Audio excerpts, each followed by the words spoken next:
continuamos con el ciclo de charlas en homenaje a los 100 años del centenario de Jorge Millas. En esta oportunidad el invitado es el profesor Fernando Quintana, profesor de filosofía de esta facultad. El profesor Quintana prácticamente no necesita presentación, quiero decir solamente un par de cosas generales respecto a su relación con don Jorge Millas.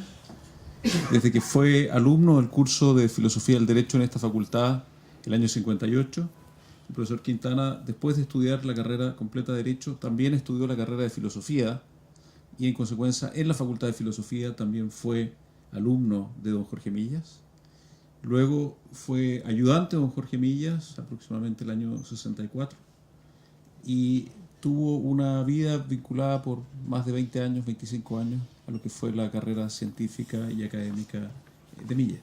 Así que, ¿quién mejor que don Fernando para hablarnos hoy sobre una charla titulada El sentido del derecho en la filosofía del derecho de Jorge Millas?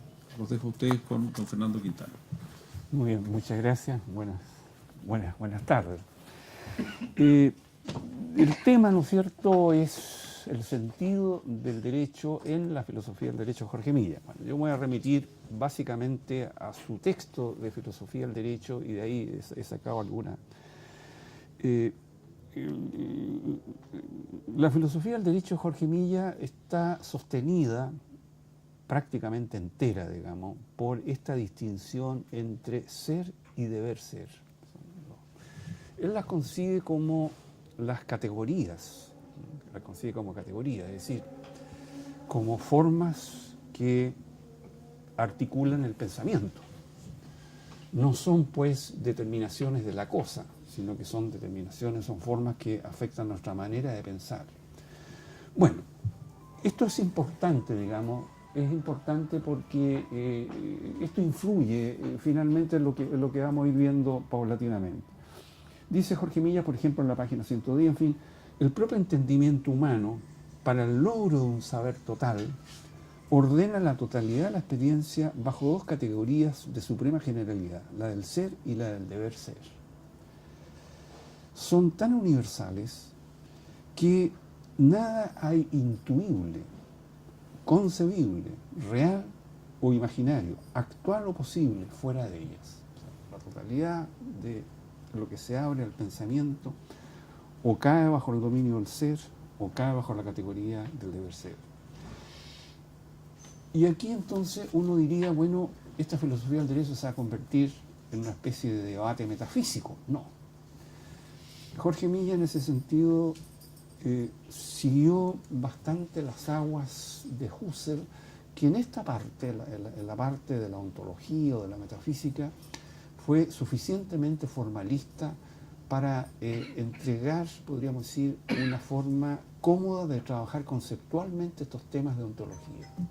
Porque si uno quiere formarse una idea, por ejemplo, de la metafísica o de la ontología, leyendo Heidegger, probablemente no va a llegar a entender exactamente de qué se trata. Pero en cambio Husserl es un hombre que, digamos, estableció una serie de, podríamos decir, de herramientas didácticas para abordar temas que han sido por siglos los temas de la filosofía, el tema del ser, en fin. Entonces, desde ese punto de vista, para Jorge Millas, el ser, por ejemplo, representa, fíjense ustedes, estoy copiando simplemente, la unidad de todo lo que puede ser pensado. Y el deber ser, que a su vez tiene ser, es algo que representa una exigencia de estimación o preferencia. Estas dos ideas son las que mueven toda la filosofía del derecho de él. Ser como una unidad de pensamiento, el deber ser como la representación de una exigencia de preferencia, en fin. Ahora, la filosofía en general, como búsqueda de un saber, Jorge Millas utiliza constantemente dos ideas que están permanentemente entrelazándose.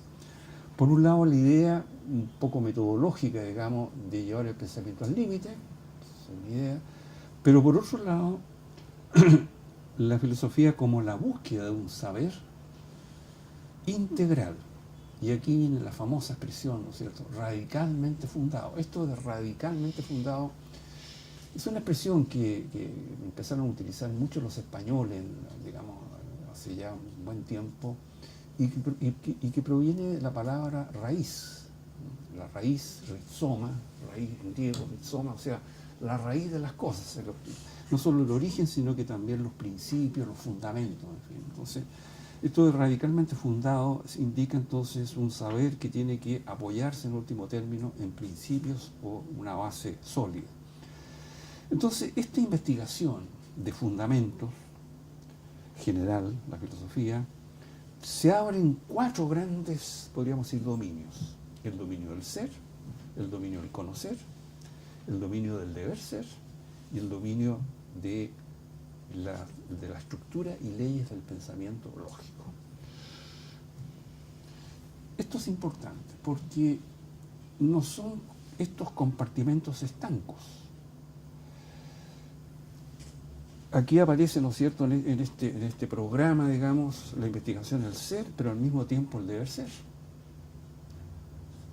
Bueno, al llevar este esquema al campo de la filosofía del derecho, del cual la filosofía del derecho forma parte de la filosofía general, entonces resultan 4, a su vez, 4 dominios, que son la lógica jurídica, la nociología jurídica, o la ciencia del derecho, en fin, la axiología jurídica y la metafísica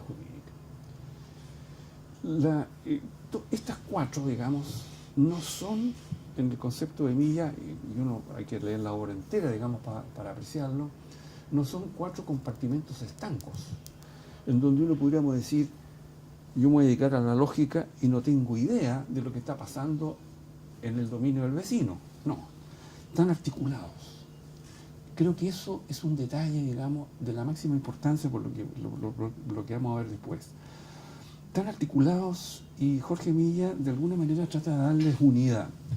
Dice, cuando el jurista, son frases que he pescado así, reconoce o interpreta el derecho positivo, esto es, el sistema de normas vigentes, regula su conocimiento por un repertorio de supuestos teóricos, nociones y principios sobre cuyo régimen y sentido no se ha hecho problema.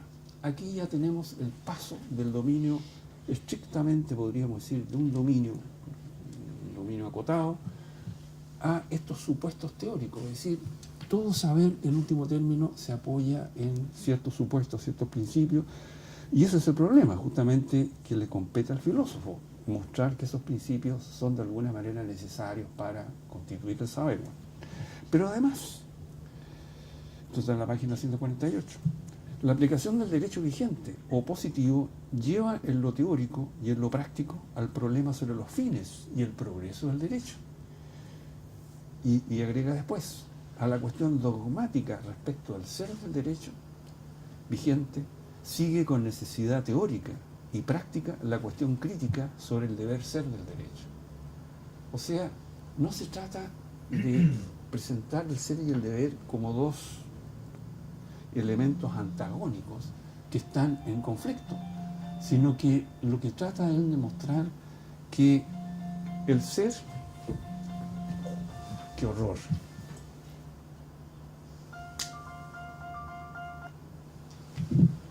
sino que el ser y el deber se complementan. O sea, hay pasos de uno al otro. Esto es importante porque ya vimos las exposiciones de Enrique Barros el tema del formalismo. Resulta que con esto va a aparecer entonces, cuando se desarrolle todo, que el formalismo, que de alguna manera cae bajo la categoría del ser, en fin, la lógica, etc., sin embargo, se abre hacia el campo de la axiología. Esto es el tema de los fines, lo vamos a ver inmediatamente después. Entonces, en el libro de Jorge Milla hay constantemente un movimiento que va de lo puramente lógico, digamos, de lo estructural, en fin, de preocupaciones lógicas, hacia preocupaciones sobre temas relacionados con los fines y con la metafísica. Entonces, uno diría, para presentar un poco todo esto, que la constitución del conocimiento jurídico, la marcha va desde un saber de algunas regulaciones en un sector de dominio del derecho, civil, penal, administrativo, laboral, etc., hasta la constatación de ciertos supuestos teóricos que han hecho posible ese saber, como el sujeto de derecho, en fin, los llamados conceptos jurídicos fundamentales, así llamados por la teoría general del derecho, y junto a ellos aparecen los principios a priori del derecho, los que han posibilitado la constitución del conocimiento, pero también los principios materiales del derecho. Después aparece el tema de los valores jurídicos, o sea, en relación con los principios materiales del derecho, aparece el tema de los valores jurídicos, y finalmente la inserción del derecho en una concepción de la vida humana. Y ahí pues el plan completo de la filosofía del derecho de Jorge Milla. Entonces, ahora sigámoslo un poco al paso. La pregunta por la esencia del derecho recibe entonces un doble trato, va a recibir un doble trato. ¿Qué es el derecho?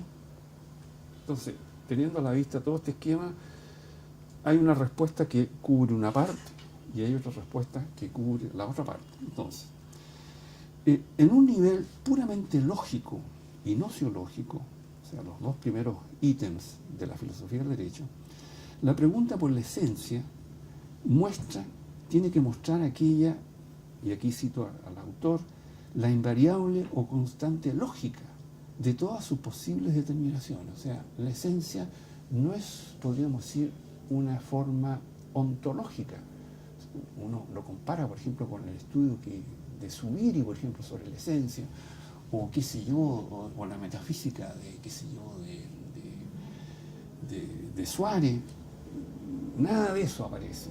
La esencia no es entonces, digamos, esa forma de ser que está en esa pugna constante con la existencia, y entre los dos, esencia y existencia, se van codeterminando.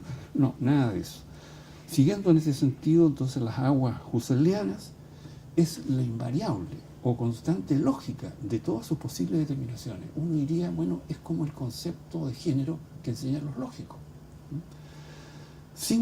Su característica principal es la universalidad, su identidad se extiende a través de la serie infinita de todas sus formas posibles de realización concreta. Es decir, el derecho chileno, el derecho argentino, el derecho, qué sé yo, alemán, en fin, el derecho chino, todos son derechos en la medida en que corresponda o se hace presente en ello esta invariable, constante, lógica de todas sus posibles determinaciones. Eso es la esencia. Y este formalismo, digamos, enlaza, claro, muy bien con el formalismo kelseniano. En ese sentido, hay plena, digamos, coincidencia de unos con otros. Ahora, como se había planteado, ¿no es cierto?, el derecho, en fin. Ahora, los conceptos y los principios formales constituyen un a priori en la formación del conocimiento. Son un a priori. Podríamos decir, son como las leyes de la lógica, ¿no es cierto? En fin, todos esos son a priori, en fin. Pero hay otros conceptos de tipo principios de carácter material, relacionados muchos de ellos con el derecho natural, con la historia, en fin, con distintas dimensiones, con la axiología jurídica, por ejemplo, principios, la equidad y cosas por el estilo. Pero volviendo al tema de la esencia, esa constante lógica universal le va a permitir a Millas meterse por este cauce para encontrar que esa constante lógica es, en definitiva, la norma. Las normas. Eso es la esencia, pero desde un punto de vista puramente formal. Entonces, para abordar el tema de las normas, hay tres grandes, podríamos decir, llegadas. Una, la norma como el significado de los lenguajes jurídicos, o sea, una posición semántica. La norma es lo que significan las expresiones legales, o de un contrato, qué sé yo. En segundo lugar, la norma es una estructura determinada, es un tipo de proposición, en fin, hipotética, etc. Y en tercer lugar, en esta estructura lógica cada parte cumple funciones. Y ahí viene el debate de las normas de mandato, normas permisivas, normas secundarias, primarias, las normas, que se fue el debate de Hart, qué sé yo, en fin, y la corrección, qué sé yo. Son tres formas para abordar esta constante lógica en que consiste la esencia del derecho. Ahora, aun cuando las normas son estructuras que emplean como componente el deber ser, son normativas por eso, su estudio considera solamente las propiedades formales y no incorpora la dimensión axiológica. Me explico. El deber ser tiene en realidad podríamos decir dos líneas en el pensamiento de Jorge Milla. El deber ser jurídico, que se va a agotar en esta estructura normativa, y por otra parte un deber ser axiológico. No se confunden, pero he aquí el punto. Yo pienso que habría que estudiar, en fin, estoy sintiendo que Jorge Milla se remece un poco en su tumba, pero pienso que ambas dimensiones las presenta como complementarias. O sea, en el derecho no nos podemos poner todos los huevos en la canasta de las estructuras formales. Hay otras dimensiones que es necesario considerar. Lo vamos a ver eso enseguida. Da el siguiente ejemplo. Por ejemplo, una novela dice tiene que ser amena y nadie puede ser condenado sin previo proceso, en fin. Ambas proposiciones incorporan el deber, pero siendo el deber ser en ambos una exigencia, sin embargo, son diferentes en otro aspecto. Porque el deber ser, la novela debe ser amena, el deber ser axiológico es una exigencia estimativa. En cambio, el deber ser jurídico es podríamos decir, dentro de la estructura, me muestra solamente el juego funcional de las distintas partes. Si alguien se prohíbe hacer tal cosa, si alguien lo hace, entonces se le aplica una determinada sanción. Cada parte funcionalmente cumple una tarea. En el deber ser axiológico no es así. Entonces, es aquí pues el asunto. Al final casi del libro, en la página 342, Jorge Milla nos dice lo siguiente. El derecho posee ante todo una razón pragmática de ser. Proviene de la necesidad y es un medio útil para la consecución de determinados fines de la vida humana. O sea, por eso les señalaba yo al comienzo que en la constitución del saber está la lógica, está la teoría del conocimiento, la ciencia del derecho, los cuales giran en torno a estas estructuras que se llaman normas.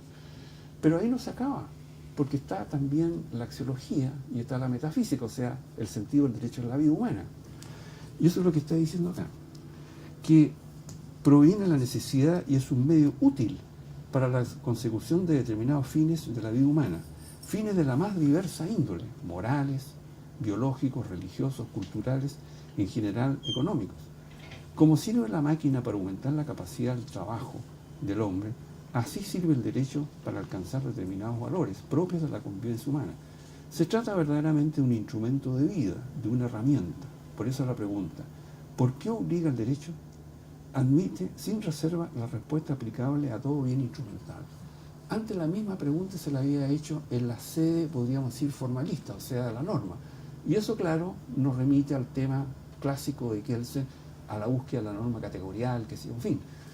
Pero acá, en este otro dominio, la pregunta ¿por qué obliga el derecho? Admite otra respuesta, que el derecho obliga transitivamente en cuanto es un medio necesario para la realización de ciertas metas valiosas. Y aquí entramos entonces en la otra perspectiva, o sea, hemos estado permanentemente cruzando, ¿no es cierto?, dos líneas. Por un lado, transitando por la vía formal y por otro lado, no perdiendo de vista que el derecho, siendo estructura, esa estructura está puesta teleológicamente para el cumplimiento de determinados fines. Sigo leyendo, pero la comparación de una máquina con la máquina no debe inducirnos a error respecto a la naturaleza axiológica del derecho, porque no obstante ser la utilidad un valor primordial, su rango y la fuerza obligante, su deber, son de la clase de los más altos valores. El derecho, en suma, es un bien. O sea, el derecho, ¿no es cierto?, es un orden normativo, ¿sí?, pero también es un bien. O sea, y eso es lo que Jorge Milla, creo yo, presenta complementariamente. Ahora, esto nos permite pensar entonces en lo siguiente, que yo lo veo, por ejemplo, y había anticipado algo de esto, uno podría hacer una interesante comparación, por ejemplo, con lo que ha sido un poco la historia de las teorías del derecho, los debates, y pienso, por ejemplo, en un autor como Suárez, Francisco Suárez, un escolástico, claro, pero cuidado. En el fondo, ¿cuál es el gigantesco forcejeo de estos autores? Su empresa, digamos, y la empresa de él, en definitiva, es colocar una determinada estructura al servicio de un fin, o sea, mantener esa idea. Y eso se refleja, por ejemplo, en cosas como esta. Cuando se tiene una situación de aplicación del derecho, un tema generalmente de interpretación o cosas así, ¿a qué acudimos? Y entonces ahí es donde viene el asunto. Porque si nosotros tenemos presente que en el derecho es de alguna manera importante y necesario considerar los fines, entonces muchos de los temas de los debates tendrán que resolverse en función de estos fines y no solamente encapsulados en una de las zonas. Yo pienso, por ejemplo, que hay muchos casos en donde me he encontrado yo con sentencias en donde curiosamente se hace eso.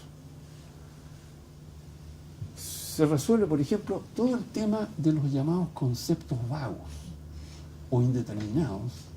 Me he encontrado reiteradamente con la tendencia de los tribunales a resolverlo acudiendo a los fines y no a otras cosas.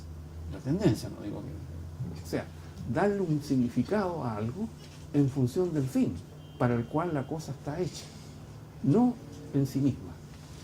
Eso es interesante, eso muestra entonces que en el pensamiento de Milla estaba latía, digamos, estaba esta idea, ¿no es cierto?, de que el formalismo y todo el estudio de las estructuras, en fin, necesitaba complementarse con esta dimensión para poder insertar finalmente el derecho en la vida. O sea, el derecho es, de alguna manera, en fin, uno piensa inmediatamente en Recasensich y todos esos autores, digamos, de esa línea, en donde el derecho se inserta en la vida humana y cumple esa función de ser un vehículo de comunicación entre unos y otros. De otra manera, las comunidades no podrían funcionar sin derecho. Entonces, por esta vía, si el formalismo nos cierra las puertas, por esta vía nos abre.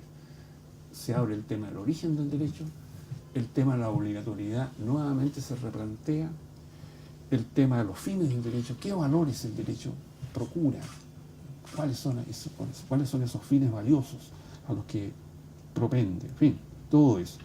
Bueno, eso es lo que yo quería señalar, digamos, como una circunstancia en la obra de Milla, digamos, que me parecía interesante. Cuando la leía me empecé a pensar, en fin, ya no lo estaba leyendo así apurado, sino que estaba leyendo al mismo tiempo meditando, y en fin, eso es lo que les propongo a ustedes como una forma de leer esto, digamos. Las dos dimensiones, la formal y la axiológica, como de alguna manera relacionadas y necesariamente, no por coincidencia, ¿sí? Bien, eso es todo. Bueno, dije que iba a ser breve y ahí está. No sé si hay comentarios, observaciones, preguntas. ¿Alguna pregunta? Sí. Por favor. Sumamente interesante, Fernando. Ahora tú,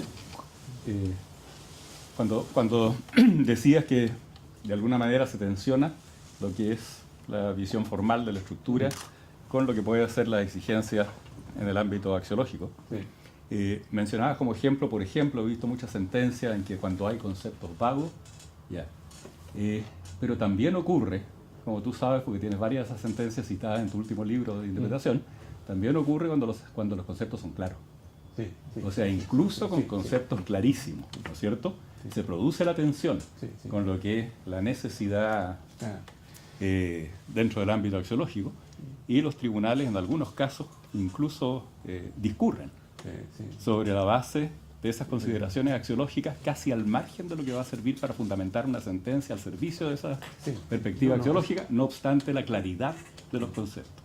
Y lo menciono porque siempre me da la impresión que en materia de interpretación se usa un poco como un eufemismo para no jugársela completamente, decir, sí, esto pasa cuando los conceptos son vagos, en fin, y no es así. Pueden ser clarísimos y la tensión está y puede tener efectos sorprendentes. Sí, eso es cierto. Eso creo yo ocurre porque se adopta y se le da primacía al tema de la finalidad. Yo he puesto solamente el caso de los conceptos vagos porque es como un caso límite, digamos, un caso de... Pero ahí está.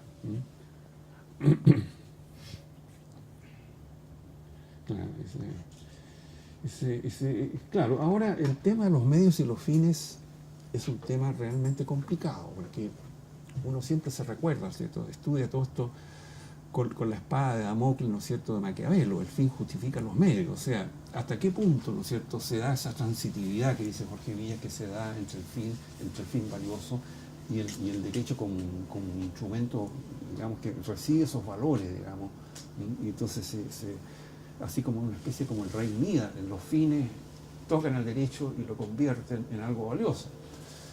Claro, habría que ver hasta qué punto eso es así, digamos, o sea, habría que estudiar con más precisión, digamos, cómo se da esa transitividad del valor del fin, por ejemplo, la paz, la justicia. Uno podría pensar a veces que una decisión legislativa es exactamente lo contrario a la paz. Promueve el conflicto, más que la paz. Pero en fin, está abierto. En todo caso, me parece a mí que el esquema de Jorge Milla es más que el puro formalismo. Es más que el puro formalismo. Y eso es interesante porque es el problema que todavía tenemos, nos damos vuelta, que es en torno al mismo.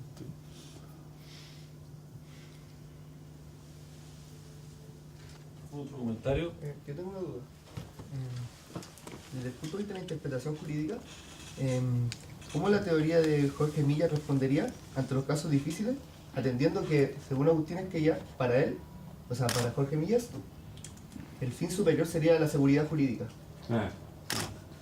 Claro, o sea, si uno le da cabida a la parte axiológica, a la parte finalista, digamos, tendría que ver aquello que contribuye de mejor manera a la seguridad. Y eso puede ser tanto respetar la literalidad como buscar otras cosas, digamos. Porque ahí entonces es el fin el que domina, que es lo que precisamente señalaba Suárez, que en la concepción finalista el fin se constituye en tan fuerte que termina dominando al medio, al instrumento, a los significados. O sea, los significados pasan a ser al servicio del fin. Entonces ya no es lo que uno entiende, sino que cuál es el significado que sea más adecuado para ese fin. Y eso, claro, eso es importante. Es importante. En ese sentido, el formalismo, digamos, es una especie, como quien dice, una especie como de evitar que se caiga, digamos, en eso del finalismo, digamos. Pero está planteado. O sea, hay que buscar entonces una armonía entre estos dos dominios, digamos. Yo creo que Jorge Milla ha sido consecuente con su planteamiento, o sea, el ser, deber, entonces él desarrolló todo un esto, entonces claro, toda la dimensión axiológica la metió no por la ventana, sino que la puso como invitado principal, la puso al paralelo ahí. Está constantemente mostrando, digamos, que está ahí.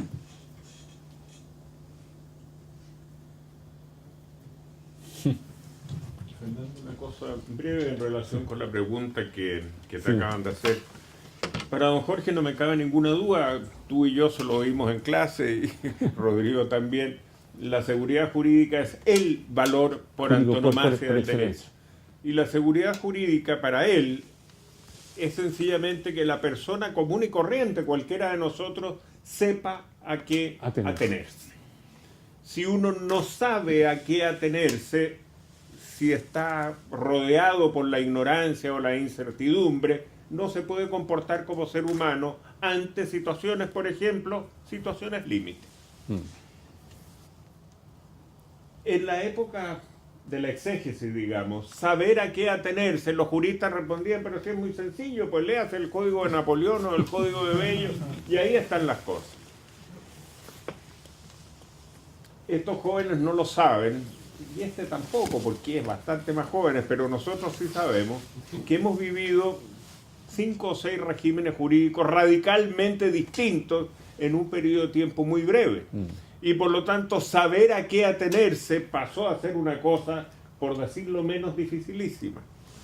Hoy día, y me ha tocado verlo mucho estudiando temas, por ejemplo, de los innúmeros tratados de protección de inversionistas extranjeros, el amparo de la confianza legítima, la tutela de las expectativas razonables, ha llegado a tener una importancia tomada primeramente del derecho anglosajón y luego del derecho de protección de inversiones, que es absolutamente extraordinaria. Y esa importancia es extraordinaria porque por vía, por decirlo así, jurisprudencial, se está tratando de crear un ámbito de seguridad jurídica para que la gente sepa a qué atenerse, porque el ámbito legislativo ya no le dio esa seguridad.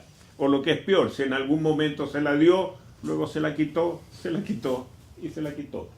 Y por lo tanto creo que la perspectiva de don Jorge, la seguridad jurídica para las personas, sepamos a qué atenernos ante las situaciones conflictivas que tenemos en la vida especialmente, lo que él en su momento miró, y así está en su libro, básicamente desde el punto de vista de las normas dadas por el legislador, hoy día se está viendo fundamentalmente por los criterios de resolución de conflictos que nacen de los tribunales.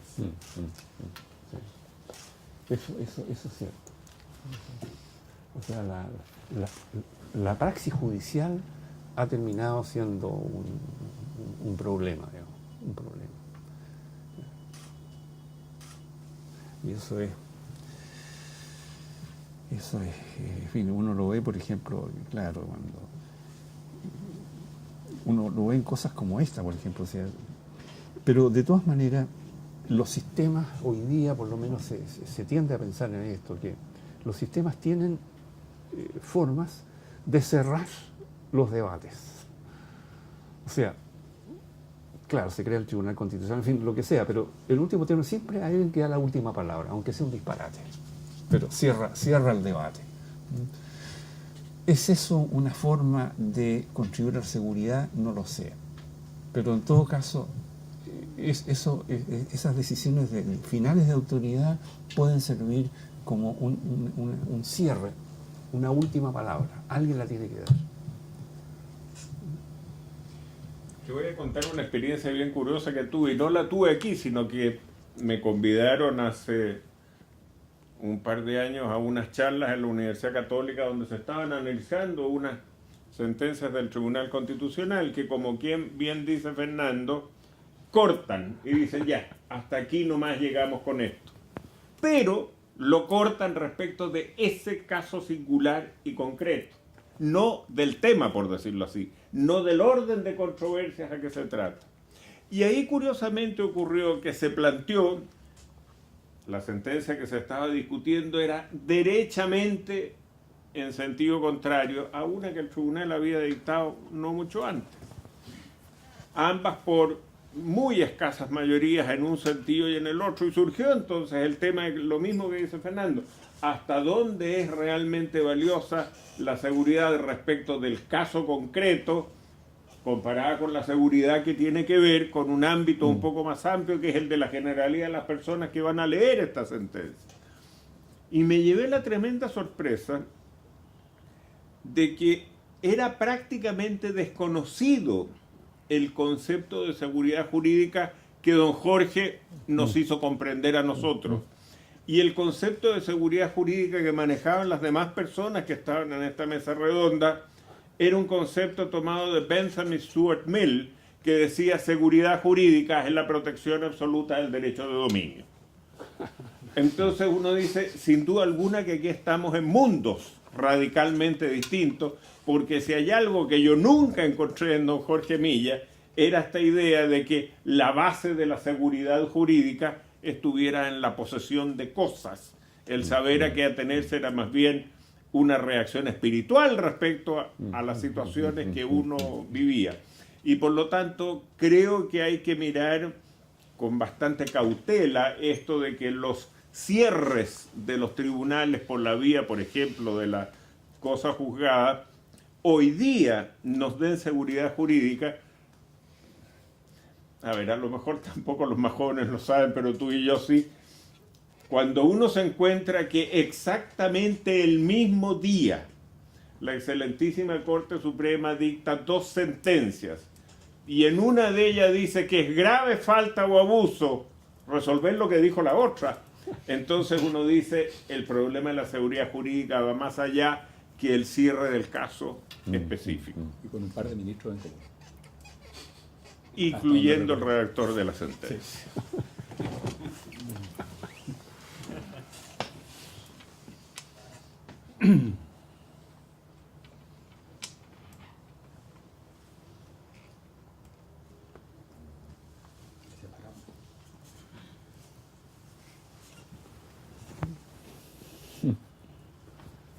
¿No hay más observaciones? Sí.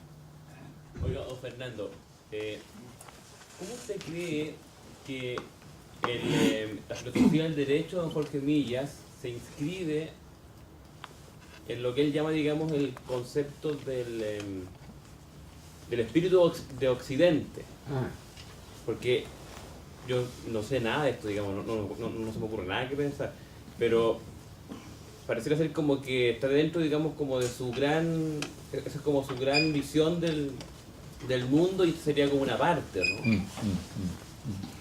Sí, se inserta justamente por eso que él llamaba, digamos, que lo dejó ahí en la filosofía del derecho como la metafísica del derecho. O sea, el derecho, digamos, visto digamos, como una dimensión de la vida humana.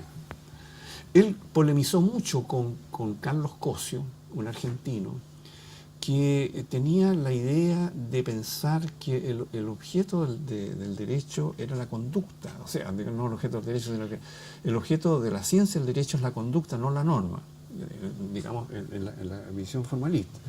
Pero ese debate le abrió a él justamente la puerta a otra dimensión.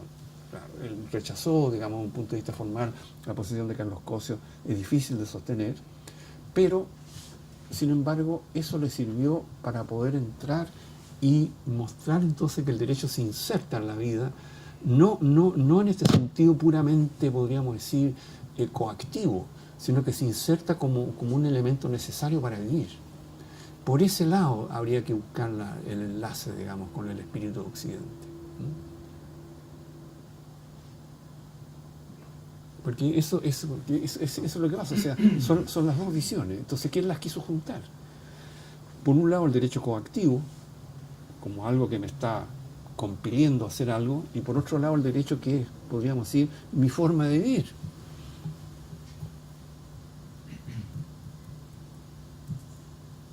Fernando, Sí. ¿no ves alguna conexión en relación a la pregunta que te acaban de hacer con dos ideas que están siempre en los temas de la historia de la cultura que aborda Jorge Millas? La idea de la individualidad Sí, claro. Como característico de la cultura occidental y la idea de la racionalidad que va cambiando, por así decirlo, de naturaleza en el significado que se la toma a través de toda la cultura de Occidente y que le da una impronta especial al desarrollo de esta cultura. Yo creo que sí, yo creo que sí. Efectivamente, esas dos ideas juegan ahí. O sea, yo no veo ningún problema en insertar la filosofía del derecho con esas ideas, ninguno. Al contrario, creo que se desarrolla más, ¿no? Él lo dejó bosquejado acá nomás. Y todo eso desarrollo hay que buscarlo en las otras obras, pero ahí está, digamos, claro, hay que dejar el formalismo fuera para poder meterse. Eso sí. Ahora, el formalismo es necesario, podríamos decir, en un cierto nivel, pero de ahí, llegado a ese, ya no nos sirve, hay que seguir adelante. Eso es lo que yo veo en Jorge Milla.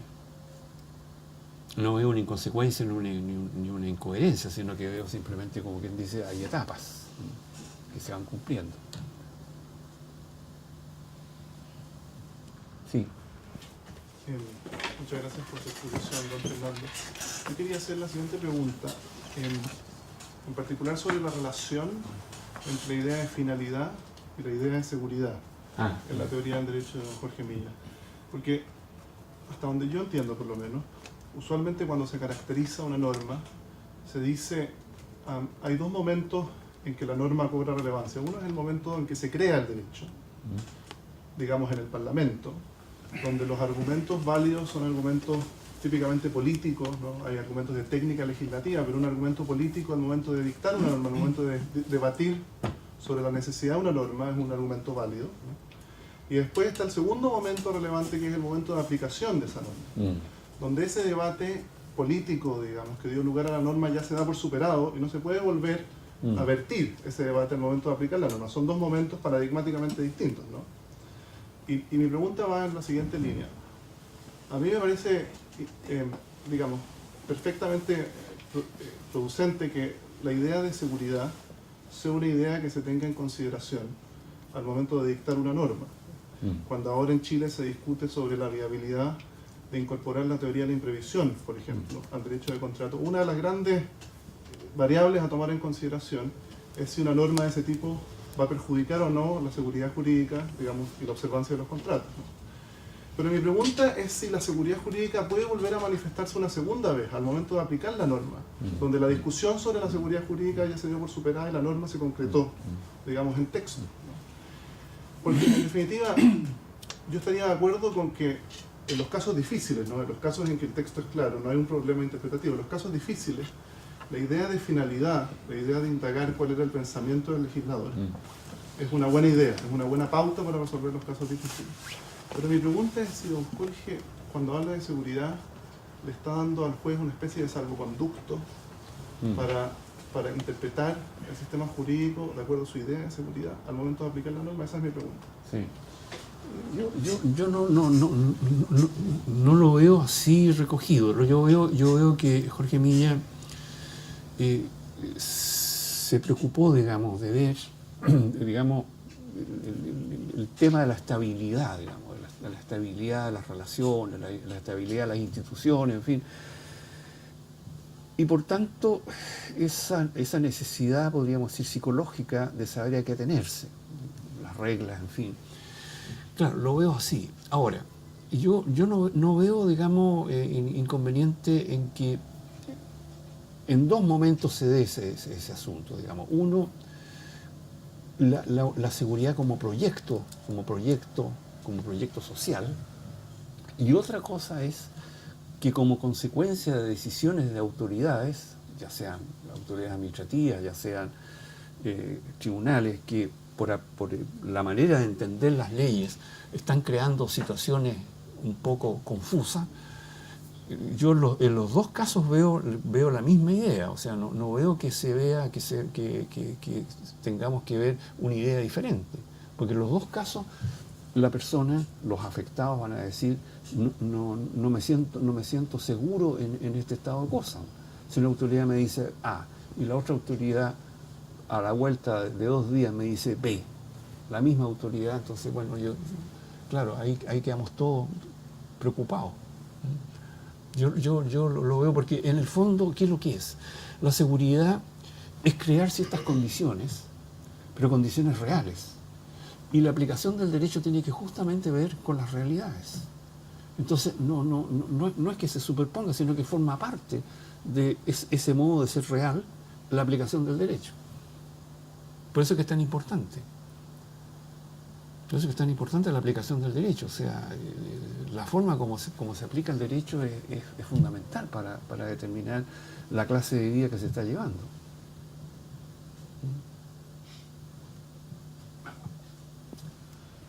Sí. Bueno, mi pregunta es la siguiente. Si lo entiendo bien, entonces para Jorge Millas el derecho no puede ser un motor de cambio social. Ah, ya. No, digamos, no necesariamente está impedido eso, porque justamente el derecho, al mirárselo como un instrumento de búsqueda de fines o valores, ahí está. Ahí puede ser perfectamente ese. Un cambio, un estado de cosas que se considera más valioso o mejor que el que tenemos y así sucesivamente.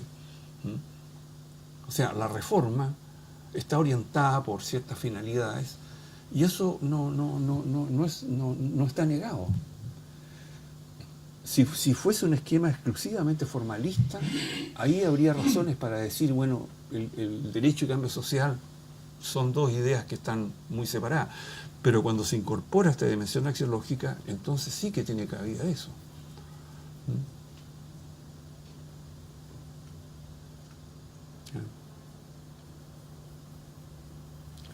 Profesor, ¿tienes una pregunta también? Sí.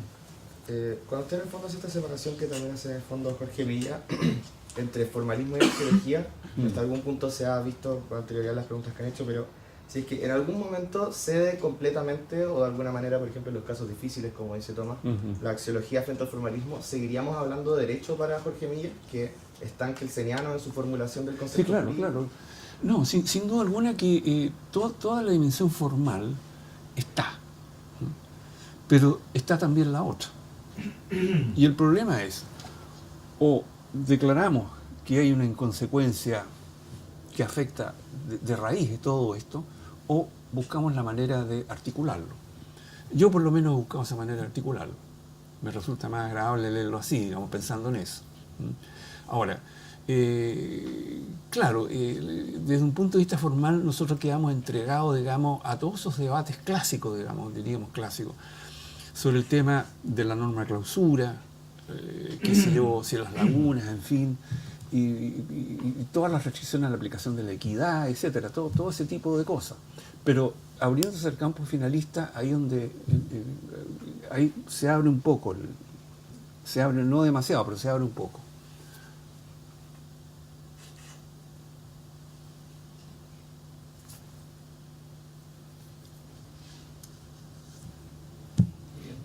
Bueno, solo queda. Muchas gracias.